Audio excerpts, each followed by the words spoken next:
Magandang umaga! Kami ang ika-4 na grupo. Ngayong araw, usap-usapan ng orientasyong seksualidad sa paaralang Ballesteros National High School. Tara na't at tuklasin ang mga pahayag nila Maris at May.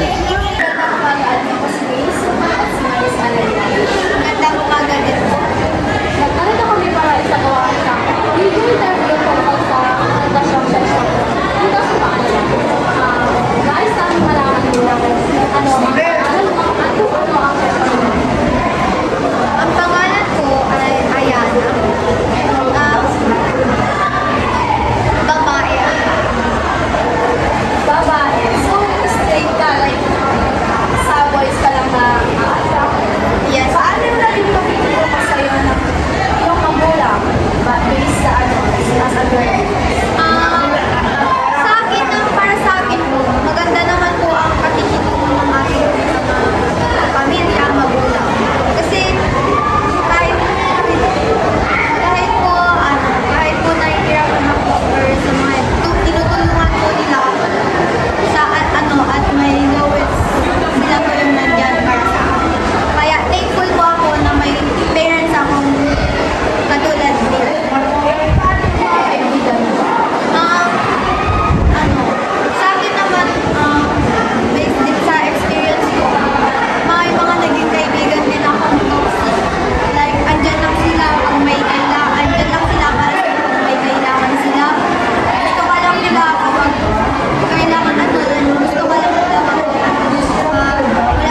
orientasyong sexual dito sa ating bansa? Unang-una sa lahat na isang malaman kung ano ang pangalan at pinakasalit ng sexualidad. Ako si Cher Makatuay Tuloy.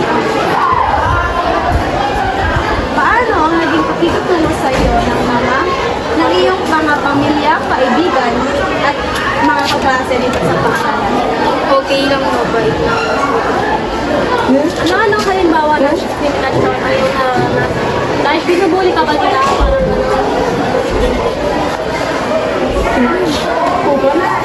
May mga pagkakataon bang nakakaranas ka ng pantay-pantay na pakikitulong? Like, kumbaga sa picture, hindi ka nila nire-left out.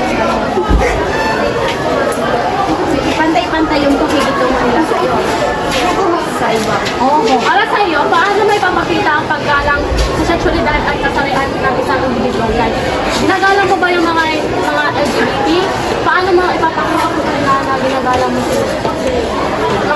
Mga katulad mo, yung mga bakla, Nire-respeto mo ba sila? paano? Nagiging mabait ka.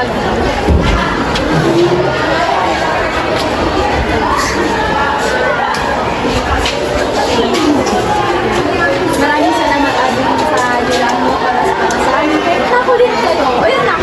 Okay. Umaga, Ading. Ako si May Sumay. Magandang umaga din, Adi. Ako si Maris Rosario Arellano. Nais namin tanongin kung ano ang pangalan mo at kung ano ang sexualidad mo. Sige po. Ako po si Justin Moadri Fernandez and I am a bisexual. Ang pagiging bisexual ba, paano ang naging pakikitungon ng iyong pamilya sa iyo? They treat me like I'm a nobody. A nobody to that family. They treat me like I am not their own son or own daughter or whatever. That's how they treat me. How about your friends? But my friends are different. My friends, they accept for who I am and they talk to me. Paano ang pakikitungo sa iyo dito sa komunidad natin? Normal. Parang tao lang din, pero it's different. Parang naiiba lang ako. Sa community, di ba iba yung dito sa pinag-aaralan natin? Paano yung pakikitungo ng kamag-aral mo, guro, ganun? Actually, they bully me for what I am. Hindi nila alam na mag-accept ng totoong ako. Parang I'm invisible to them. Parang ganun. Grace, may tatanong ka pa. How about sa discrimination? May naranasan ka Ay, marami po. Actually, every day, I get discriminated by everybody that I see. Everybody that I know. I get judged, discriminated, and name calling. A lot of things. Sa iyong nararamdaman pag binubuli ka nila, may respeto ka pa rin ba sa katulad mo or Of course. There is no reason to be rude to somebody that you don't actually know that much. If they're rude to you, then be nice to them. Rudeness is not the key to friendship. I mean, what I mean is,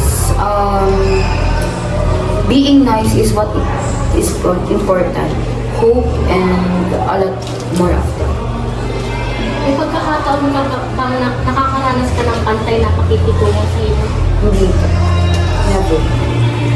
I never felt, I never felt, and I never felt that I fit in the community. Because of my gender, they think of me of a different species. Parang ibang akong tao, parang hindi ako tao sa kanila. They don't treat me like a real human, parang pet. Parang ganun yung pagtrato nila sa akin. paano ka nagpapatuloy? Kumbaga, ano yung nagiging motivation mo sa pag-aaral even though binubuli ka nila dito or ayaw sa'yo ng pamilya mo yung kung ano yung sexualidad mo? Yung actually yung reason na I still go to this school is all because of God. My hope and my gratitude to Him is more than my job. Nothing can change that. Thank you for being here to sorry if really interrupt you and your No, it's okay. Thank you.